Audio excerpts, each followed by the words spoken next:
Good morning, everybody. Thank you for joining us today. Our topic today for this webinar is called Breaking the Silence, Combating Social Isolation. Laura, you can move to the next slide. Today, we're going to talk about what social isolation is, causes and the effects of social isolation, some interventions, but most importantly, we're going to talk about our populations and how specifically our housing program, Daybreak, and the John Valenzuela Youth Center program are helping our members combat social isolation, making them mentally and physically healthier. You can, thank you. I'm just gonna give an overview of social isolation. For those of you who don't know me, I'm Terry Randolph. I'm the new Chief Operating Officer here.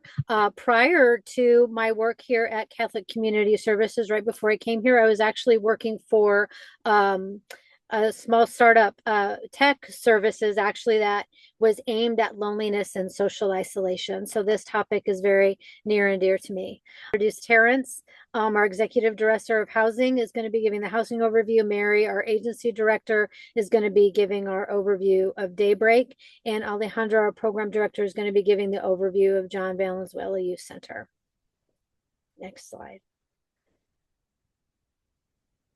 So social isolation is really a state where a person has little or no contact or no meaningful interactions with others. I think sometimes people make the mistake of thinking social isolation means they don't have anybody, they don't have family, but it can be you're surrounded by others and you still feel isolated because your interaction with them are not meaningful. They don't feel meaningfully connected to other people or feel that they're connected to their community. Again, it can be a result from external circumstances or actual physical isolation from others. When I look at who's affected, what really strikes me is that our populations that we serve are the most affected by loneliness and social isolation. You can see here that older adults, 24% of 65 plus are isolated, 43 feeling lonely. It increases the risk of dementia, heart disease. People with disabilities and chronic illnesses are very lonely. Low income individuals, 35% of those report no close social connections. And then really adolescents and youth adults. This really hit them hard during COVID. 61% of teens reported feeling lonely during COVID, and it hasn't really subsided just yet. They're still kind of suffering from the effects of the COVID era. Next slide.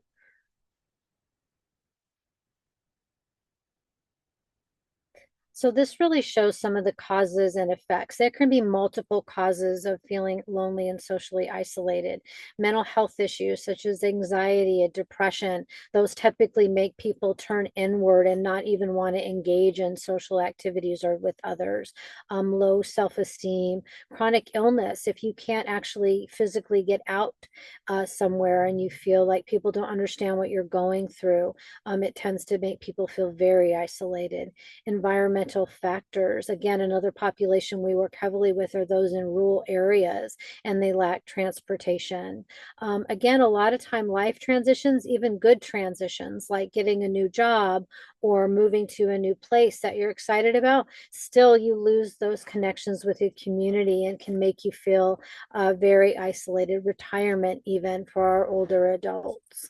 And then cultural and language barriers, those that are coming here from another country and really struggling with the language tend to feel isolated and lonely as well.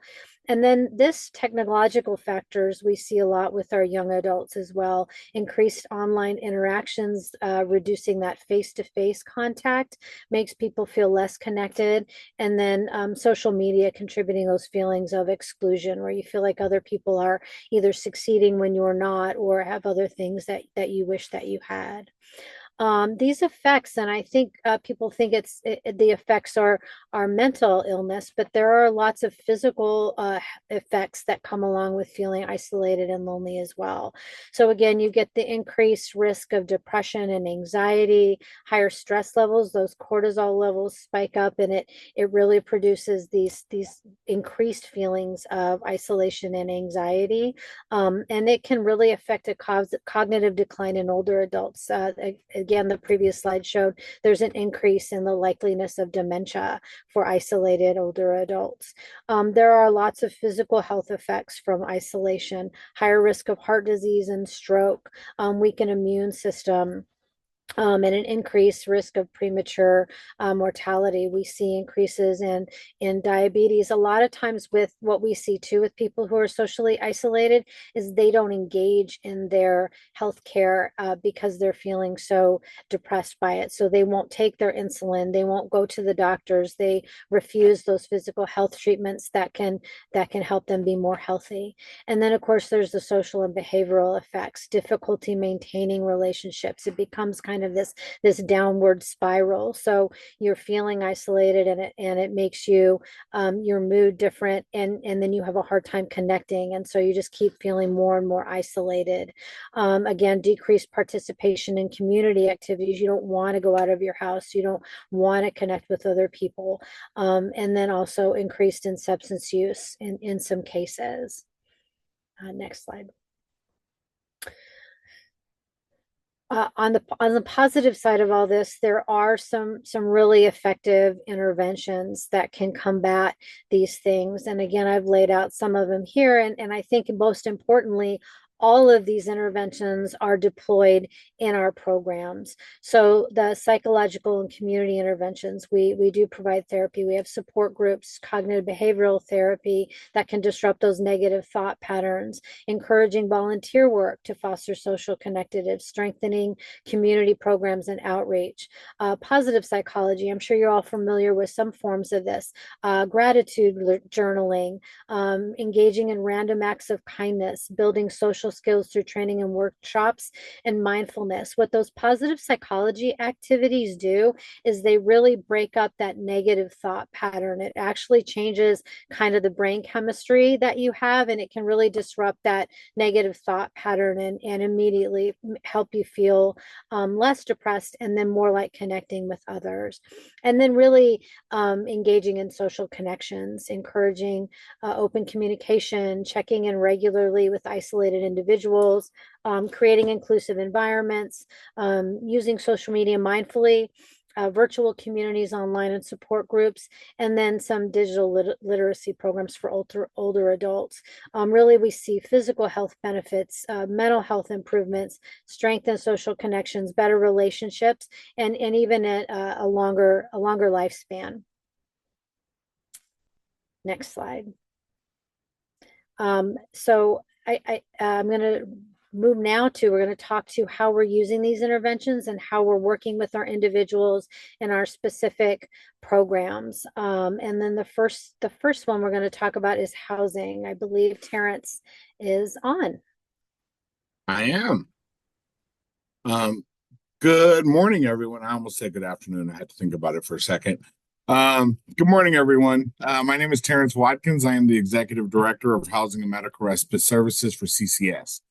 I really wanted to take the time today to express and present some of the things that we do in housing. I've been working in housing for a really long time, and originally we would just put people in housing, and that was the end all be all. Yay, we got you housed. But then we started seeing a decline in people's health. And then Access released a survey showing that individuals with serious mental illness tend to die a little earlier. Based on that, we developed a plan that I needed to make sure that meaningful activity was something that was included as a primary focus point for every individual that we have in housing. So today I wanted to present on Barrio Viejo and Casitas on East Broadway. They are senior properties that we have that serve individuals 62 and older with lower income. Um, for like I said, we want to make sure that everyone has something that they are doing that is not specifically strictly related to just surviving. So that's working, or if you're homeless, sometimes it's what I'm begging for, or going from shelter to shelter, or we want to make sure that you have something that you do that you actually enjoy. This can include volunteering opportunities, attending day programs or community centers, fellowship meetings if individuals have a substance use disorder, religious events, um, religious connections, community events, hobbies, reading, art, movies, etc. We really want to make sure that we are focusing on ensuring that everyone has that community connection. Um, if we can go to the next slide real quick. All right. So at Barrio Viejo Elderly Housing, these are individuals who, as I said, are 62 and older. And they are in housing where they pay 30% of their income and HUD pays the difference. Uh, this will ensure that they have housing that they can afford um, until they pass. But with that being said, what are we going to do now that you're here? We don't want everyone just sitting in their apartment watching TV. We want you to get out. So I'm very fortunate to have Michelle Torres and Melissa Valencia. They are very artsy, craftsy, engagey, interacty. And none of those are real words. I made them up, but it sounded great to me. But they are really awesome at making sure that there are activities for the residents to participate in. Every morning they have a coffee club where everyone gets to come in, do like a current events. They drink coffee, they socialize. They're really good at bringing in other providers throughout the community to come and uh, do things like Zumba and arts and crafts. They were just recently, the arts and craft group made flowers that were recently included in the rodeo parade. But it's that type of engagement that they do. Uh, Also, they throw regular holiday parties, Valentine's, rodeo, Easter, Mother's Day, Father's Day, Independence, Mexican Independence Day, Day of the Dead, Thanksgiving, Christmas. They throw massive parties. They are they make sure that they are garnering not only volunteers but donations. Sometimes the arts and craft group makes arts and crafts that they sell at little fairs, which helps provide funding for them to continue doing more arts and crafts. And it's just all of it together is just a way of making sure that individuals come out of their house, they get engaged, they interact with others, they have a sense of belonging, they have something that they do that provides them happiness. And for me, that has always been the very most important part of it. Terrence, Because, yes, ma'am. what sort of positive effects have you found from the individuals as you've implemented these things? What have you seen when you're working with them? That's that sense of belonging. We That's the sense of belonging. It's the happiness. It's a feeling of purpose. Most of the individuals here are retired, so they don't work, they don't do anything. So it's getting them out and giving them a reason, um, giving them a mission and a focus for their life, if that makes any sense. Um, so that's for us. To me, I think that's the most important thing because yes, now that you have housing, you're great. You're not worried about your rent, but what are you going to do now? And as I said with the arts and crafts group, they are really serious. I have a little arts and crafts thing that I did with them, but it's too far away. I won't grab it. But they are very engaged and interactive. And like I said, they go to fairs and they sell the ware that they make in order to buy more supplies. And it really just and it creates a sense of community. So I'm not, I don't just have a house that I'm living in. I have a community. I have friends. I have individuals that I can call on. I have support group. Um, so holistically, it is. there's nothing that I can give them that would be more important to them than what they are receiving with this community interaction. That is wonderful. And I know that I felt it when I went and visited there. It's really kind of amazing. Well, I'll make sure Melissa sends you the invite for the next arts Thank and you. crafts group. Thank you. Anything else, Terrence? No, ma'am, that's it. Thank you so much. Mary, I think you're next to talk about Daybreak. Thank you. Can everybody hear me? Yes. Okay, awesome. So first, I want to say I'm so excited. Those of you who know me know I'm always excited to present on Daybreak. But really, as it relates to the concept of social isolation and making community connections, we often get to talk about our senior nutrition program. It's really obvious. We bring people together, we deliver meals and say hello. But as Terry mentioned earlier, it's important to note that we can still be socially isolated even when we're surrounded by people who love us. So when we look at the concept of Daybreak and its primary purpose, it is to provide respite care to caregivers. Our client really is the caregiver.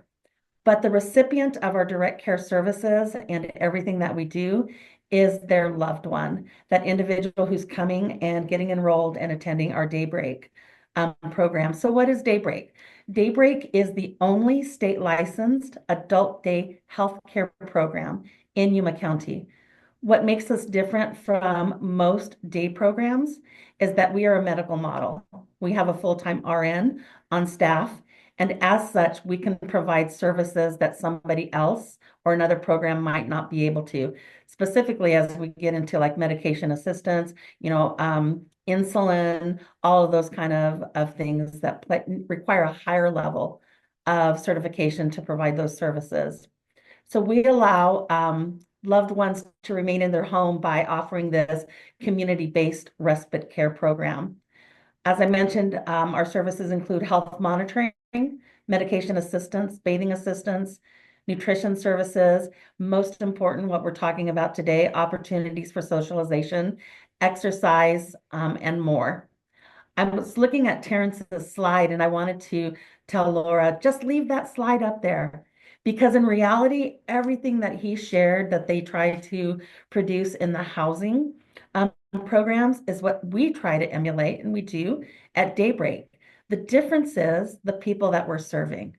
So most of our individuals are going to come in with a diagnosis of maybe the onset of dementia or Alzheimer's, chronic illnesses, all of those things that are progression of the aging process.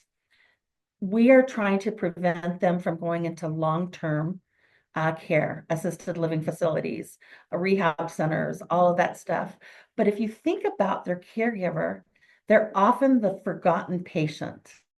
Who's the first one to get sick and end up in the hospital? It's that caregiver because they're not taking care of themselves. So how do they balance that while keeping their loved one at home?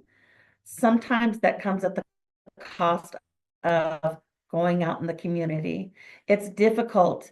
Maybe you don't have the transportation or the ability to load up a wheelchair in and out when you want to do something. I look at my parents, they're 85 years old, and my mother is aging more gracefully than my dad, and her brother, who she's the caregiver for, who's 5 years older, 6 years older than she is. All she asks for is an opportunity to go out to the movies with my dad. It's not easy. So I see that kind of frustration. So how can we provide that to both of them? In our setting, it's incredible. So you bring your loved one to us, and we're a program that operates between 7:30 and 4. So let's say it's a normal day for a participant who shows up. They come in, they get settled, they pull those cup of coffees in, they start doing some individually guided activities while they're waiting for all their peer groups to get in. And then we start with breakfast. And then we move into um, again, individually guided activities where they're playing dominoes with each other, reading the newspaper, out on the patio doing a crossword. You can see the The picture on the top there to the left of your slide are two participants who are working on gardening projects and decided to help each other. The one on the bottom were the two ladies enjoying the weather outdoors and having a cup of coffee, and you can see the smile on their face. They didn't know each other until they started attending the program together. And then bringing in the community and making those connections and making sure that they realize there's still a world out there that cares about them, love on a leash, people coming in to provide haircuts, and, barber services, those kind of things. And so not only are we integrating those relationships and fostering that there in our services, but their loved one gets a break. Their loved one might just want to take a nap. They might need to go to the doctor. They might want to play bridge at the clubhouse once a week. Those are all true stories of people who say, I don't know when to bring them. And we ask, what do you need? What day do you need off? Because this is really about you. They're just benefiting with all the fun, in our house. So breakfast, a snack, lunch, a snack.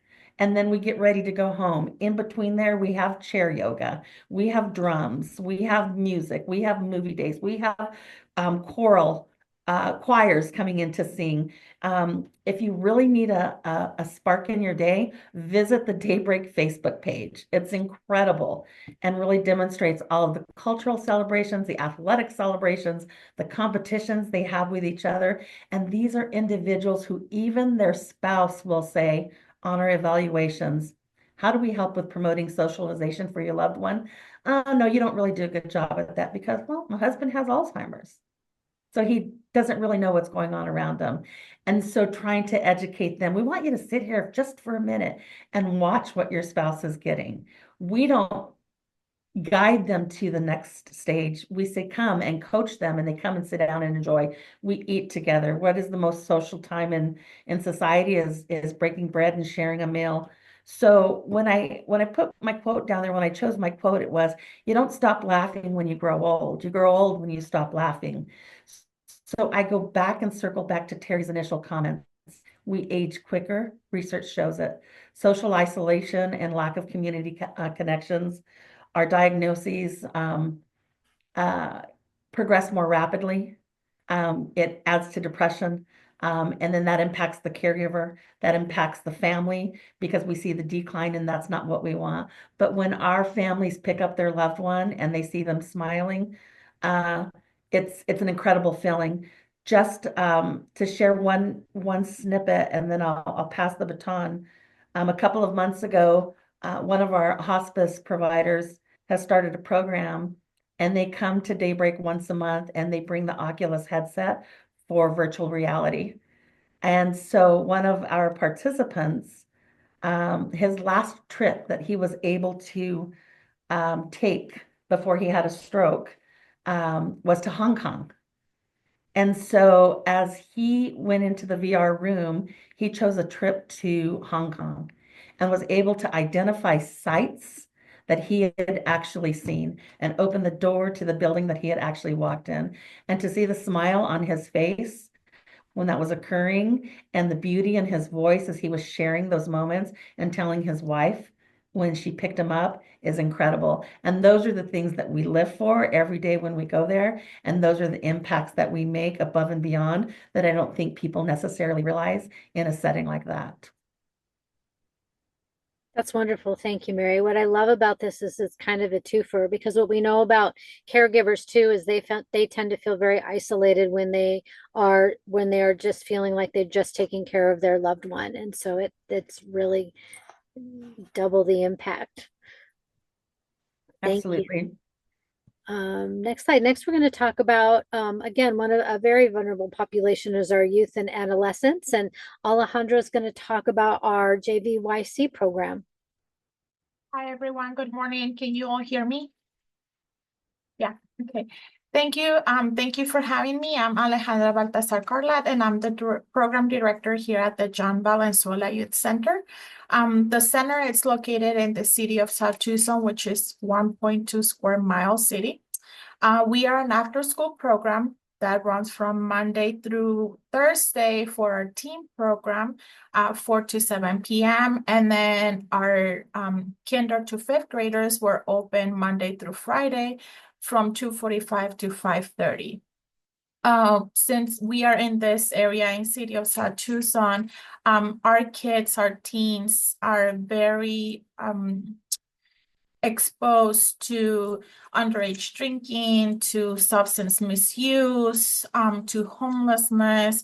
And so the JBYC is a space for them to come to spend some time after school, to have a safe place to be at after school. John Valenzuela, I don't know how many of you know the story behind the JBYC, but John Valenzuela was an officer here in the city of South Tucson. He was also a community liaison at the Choa School right behind us in Mission View here in city of South Tucson. So his vision was to have a safe space for kids to go after school, as we work with communities, undocumented communities, single parent household communities. So he really wanted for these families, for the kids, for the teens, to go to a safe place after school for those that didn't have parents at home waiting for them, for a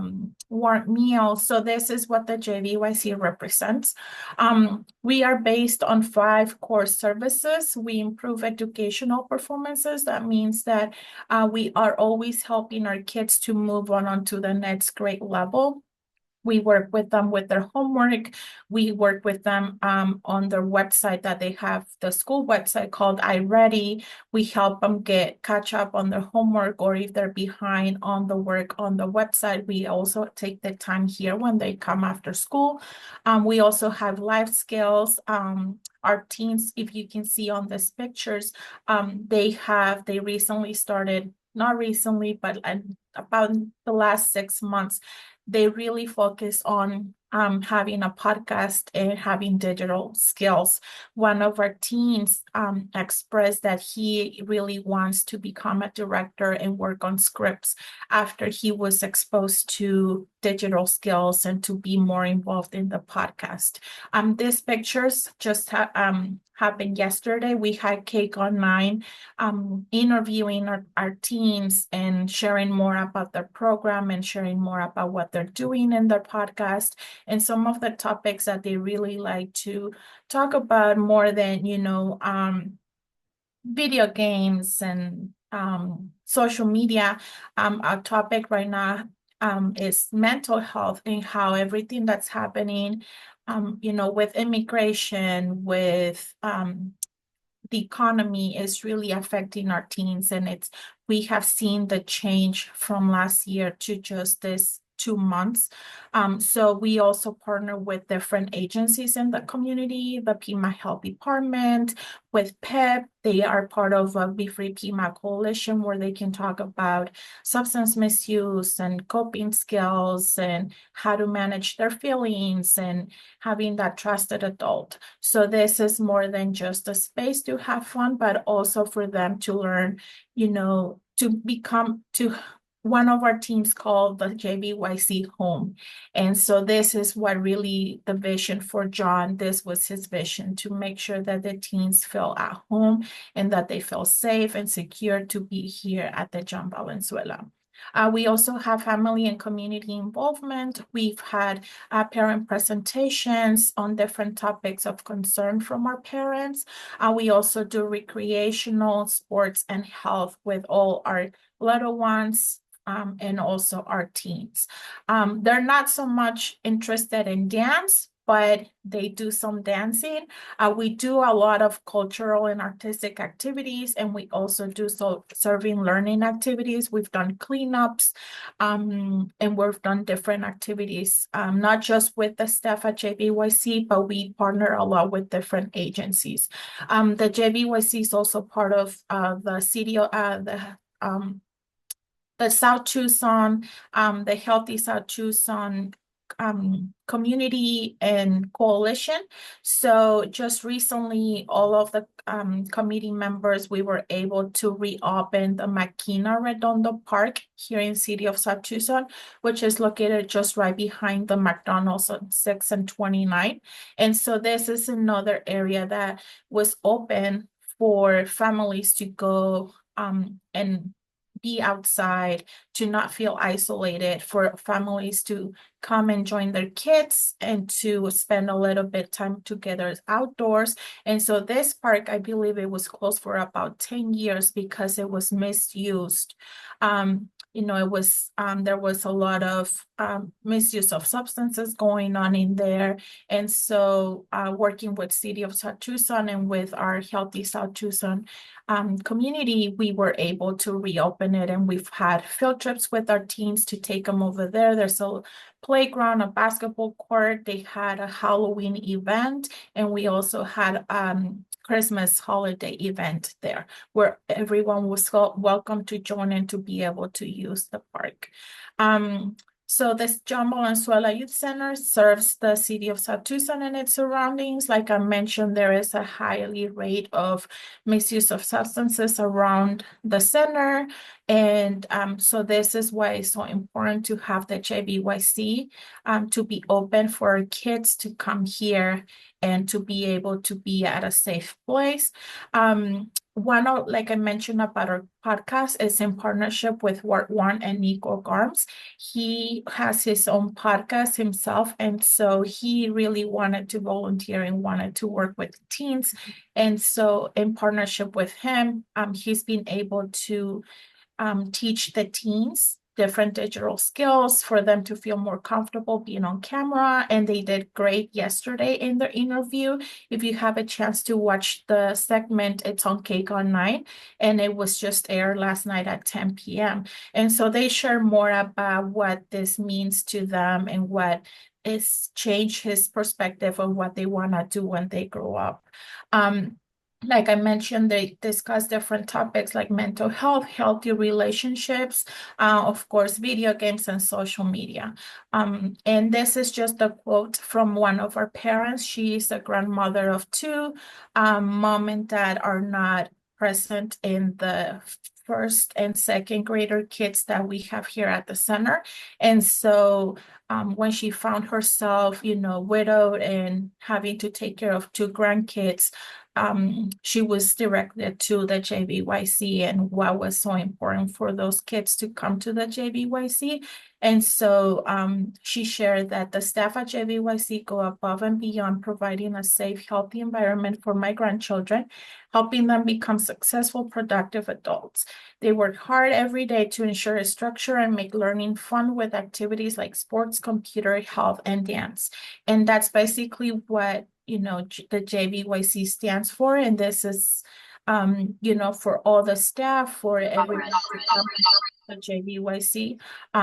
This is what it represents, to be a home for those kids and parents and teens that might not have one after school.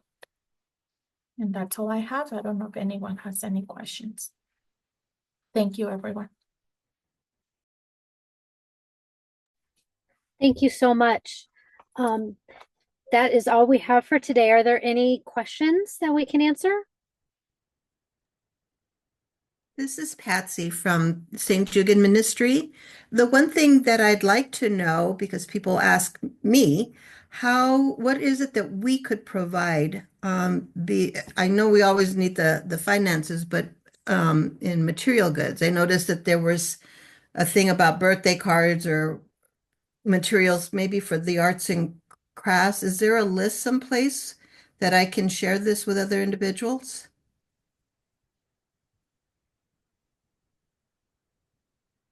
Terrence, is there, or could we get one? If there isn't, maybe we could get one that we could have donated arts and crafts materials.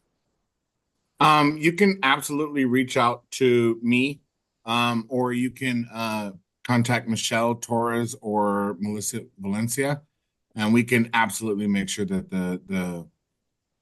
the art supplies get to where they're needed to be.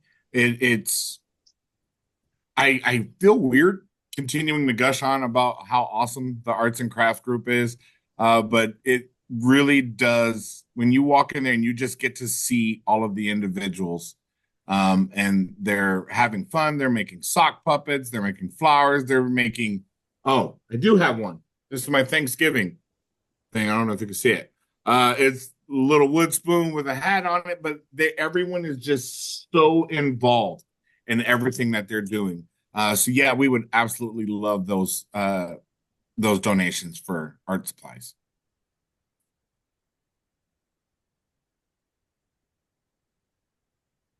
Terry, this is Elena. I just want to thank you and the team for addressing such an important topic, which is social isolation, and just to hear how Catholic Community Services is addressing this throughout our communities. I think it's fantastic.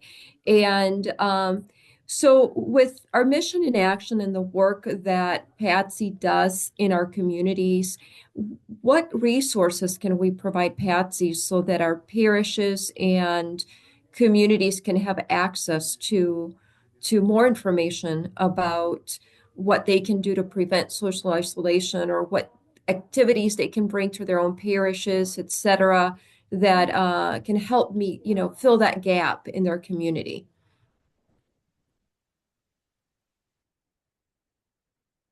I think, I mean, we have some resources, Elena. We could certainly put resources together that could be distributed throughout the parishes about social isolation and things that we can help put together for the parishes.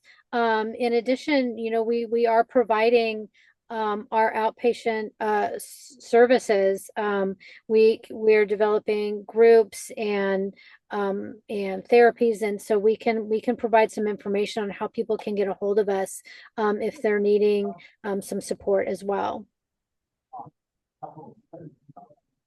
That's wonderful. Thank you.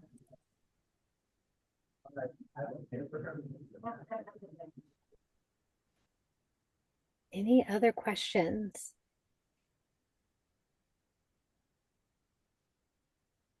I really appreciate everybody's time today.